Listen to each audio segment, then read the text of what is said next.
sir. Opo. Hindi na stroke babae. Wala.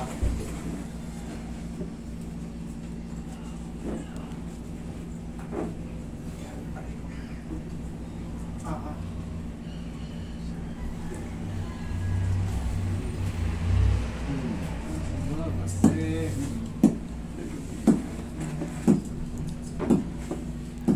Hirap siyang kumilos. Oo. mga for one master. Hapon tayo. Pasok kayo. Hindi, upo lang ako. Sige, pasok po yung Yan nga po. Natalo daw, nangyayin ko yung ewan. Tapos, nahulog ako sa bahay. So kayo nahulog? Mula second floor hanggang first floor. Kung may gulay. Second floor. Ngayon, asan po yung mga findings niya, sir? Ayun. Mga x-ray, mga kung sa... MRI Oh, yun mas maganda. Kailan ka nahulog tayo? Ano, October. Last year. Ayun po sa Overlash yung brain. 1 year may ginap eh. Yan ba yung pangalawa? Sa utak yun. Ay, Hindi, nasan yung ano? Nasan yung iba pa? yung EMJ. EMG po yung ginagawa sa akin. O yung sa... Mild cerebral volume loss. Consider choroid plexus xanthogranuloma bilateral. Bilateral middle cranial fossa ethmoid cyst. Hypoplasty left A1 segment. Mild. Okay. Pagka kasi nagkakaroon ka ng ganito sa utak, because ano tayo, mind control tayo. Kontrolado tayo lahat ng utak. Maaaring yung mga development ng mga ano, katulad niya, no? Magkakaroon ng mga loss control. Loss control, tapos siyempre pag loss control na, wala nang control nga eh. Yan nga po. Mahina na.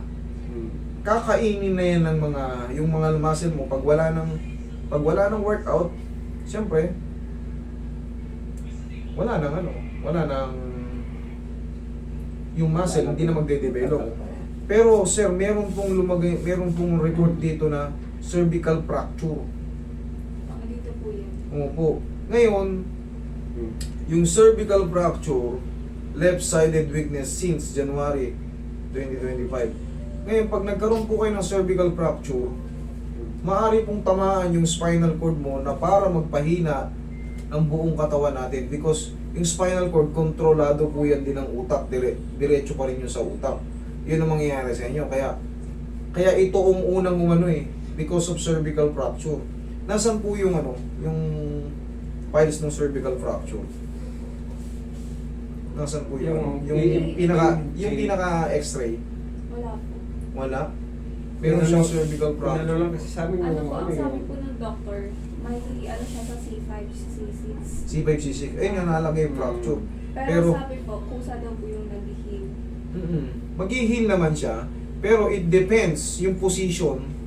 Pag yung position niya ay ma-compress yung tinatawag ng spinal cord, mga ano nga po yan, magiging mawalan lakas yan. Bakit? Sa cervical nakakonekta itong mga to. Ito, dito sa nervous system natin. Once na magka-fracture yan, yung fragments or yung crack nung yung crack nung buto, ng cervical, itong cervical, connected po siya sa ating mga balikat. Kaya kita nyo, lupay pa yung mga balikat nyo. ganun nga. Nakatukod nangyayari sa dyan. akin. Tapos, kung mapapansin nyo, sa cervical yung tama nyo, pero yung paa nyo, pansin nyo para kayong para kayong robot na parang kulang din sa battery. Tama. Ganun po ang nangyayari kasi because of compression ng spinal cord. Yun po ang dyan. Ano bang mas... Very po ito, very risky pakialaman. Delikado po to. Pakialaman kasi pag tinulak ko yan, tinakracking po natin dito yung ina-adjust po talaga yan para pagka mahina ito. Kung walang fracture yan, medyo madali lang. Kumbaga, hindi ako mag-aalangan kahit i-traction ko yan. Kailangan ko makita yung ma'am. Kailangan ko makita yung pinaka... Yung unang MRI. Kailangan kung makita yung pagkabasag ng ano, kung paano yung position ng crack nung sa C5, C6. Kasi pagka hindi natin nakita yon, kunyari yung crack niya nakapaganito, yung fragment siya nakapaganon. Pag pinihit ko ng ganon, pag tunog doon, tutulak palalo yun dun sa ano. Lalo maaring ang unang mararamdaman niyan, manginginig siya. Gaganon yan. Maniwala kayo sa akin, magsisisure kayo pag tinamaan nyo. Kaya yung ibang nahihimatay, gumagano, naninigas. Tinatamaan yung spinal cord nun. Yun po ang mangyayari sa inyo. Kaya kailangan talaga po yung... Kailangan, very careful tayo, sir. Kasi mahirap yung magki-Christmas. Baka ma-emergency tayo. Nga po. May fracture po, medyo risky po siyang Hindi pakialaman. mo- Hindi pwede siya sa buong yung setting ng MRI sa akin basta-basta. sa bato. Pag hinilot ko naman po yan, pag hinilot ko naman siya, dinaya ko ng hilot lang. Ayoko naman yung gano'n, yung masisingin ko kayo, tapos pag uwi nyo, walang nangyari, ganun pa rin. Hindi po siya kasi basta dapat yan, nung cervical fracture niya, before, last year, pinaano nyo na bibracean yun para makasingaw yung mga spinal nerve, para maging healthy ulit siya. No? Kasi yung nervous system nga natin, pag ganun po yan sa cervical, pag ganyan. Kaya kung mapapansin mo, tignan mo yung mga daliri ni sir. Wala na nga po. Wala sa line na. Ayan, no? Oo. Oh. Wala na. Kasi nga, hindi na magde-develop yan because yung impingement ng spinal cord and spinal nerve dahil nakatukod dun yung fracture, ganun yun. Ngayon, dahil tumagal na, nawala na yung pain, humilom na yung fracture, pero saan napunta yung fracture, yung fragments? Malamang, ito yung C5, C6, yun. 1, 2, 3, 4, 5, 6. Ito C5, C6. Binibilang hanggang C7. Kung ganito yung fracture niya, kung sabihin na kahit isa nga lang na fracture titignan ko kung saan to napunta. Kung pwedeng itulak ba ng, kasi pwede kong hatakin yan Pwedeng hatakin. Pero pag hindi pwedeng hatakin, maaaring pihitin ko ng ganun, tutunog yan Kasi mayroon yung tinatawag na mga superior joint o yung mga facet joint din, tsaka ito, yung cross-section view niyan, dalawa yung dyan, ito. Ayan, cross-section view ng cervical spine. Yung tinatawag na superior articular facet. Kailangan yan, ma-shoot yan. Pag na-shoot yan, gagiginawa yan. Pero hindi yan hindi yan tinatawag na over the night, magaling na siya. Kailangan pa niya magbabitamins pa yan sa nerve. Tapos iti-therapy, under-therapy para palakasin. Mahabang proseso, hindi agad mahabang proseso. Kasi yung Yun nga po, gusto ko rin naman, ang importante, makita ko yung kasi wala wala nang lakas Sir, hawakan niyo to.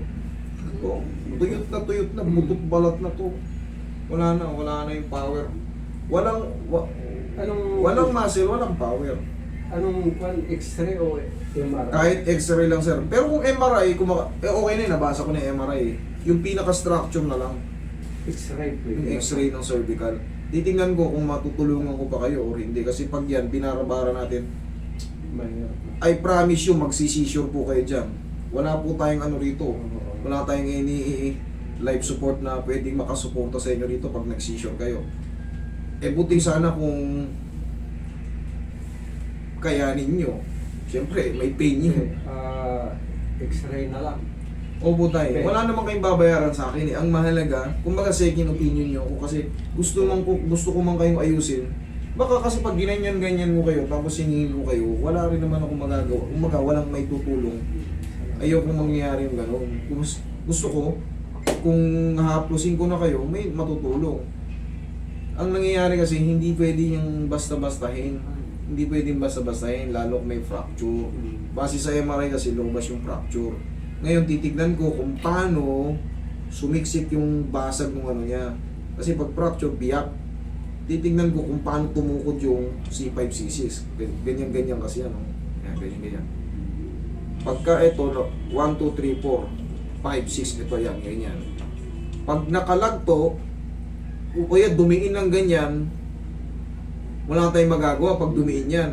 O yung isa lang, sabihin natin nag-mild ng diin, pwedeng i-traction para makasingaw. Para kahit paano, gumanda yung pakiramdam nyo. Pero pagka yung basag niya ay kalat, operation yun. tingnan natin kung ano na yun, ortho na magde-decide nun. Pero for the meantime, hindi kayo pwedeng galawin, sir. Kasi useless lang pag po, binasas ito mo. talaga ang pinaka, ano, Correct po. Yan po talaga. Bakit? Tingnan nyo nga. Nandito po lahat po. Ay, sorry. Eh, no? Aha. Opo. Basag yung dito nyo, yung main control. Walang magiging ano yan. Malamang kalat yung ano yan. Kasi left and right. Tsaka yung dito ni tatay, butot balat na. Talagang ano. Eh, Wala yung may dito laman sa yan. One Master, yung nararamdaman ko rito sa tadyang hanggang paa. Konektado din daw yun. Connected po yung sa spine. Buong spine. Magmula sa brain, connected po yan. Kaya ngayon, pagka nagkakaroon ng pinch sa spinal cord, out of control ka na. Gusto mong gumanyan, hindi mo kakayanin kasi yung tinuturo ng yung supply galing sa brain, delay or kumbaga hindi accurate. Kaya ang feeling niyo para kayong gulay-gulay. Nakakatayo kayo pero gusto mong wala, talagang out of control. Yun po. Kaya pag na-damage yung spinal cord, gulay po talaga. Ngayon, pag na-double damage ko kayo dahil sa siyempre, gusto kong kayong pagalingin, kaso out of the out of the blue tayo, wala tayong image naman, hindi ko nakikita. Hindi ko po ginagalaw kasi maaring mag-double damage. Yun nga po, baka mga yan, mag-collapse kayo. Hindi ko po hahayaan yun. Kaya tayo for the meantime, wala kayong babayaran dyan. Kailangan lang natin ng ano muna. X-ray niya. Opo, mas mag-iingat tayo kasi direct to the brain yan. Ayoko kayong mapahamak. Basta dito lang sa bato na x-ray. Opo, nandyan yung fracture eh. Base ron sa MRI, nandyan yung fracture.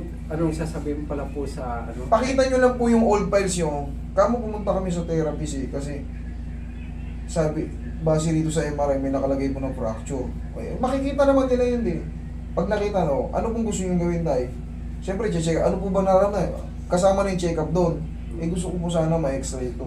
Ganun lang. Ma-x-ray nyo to.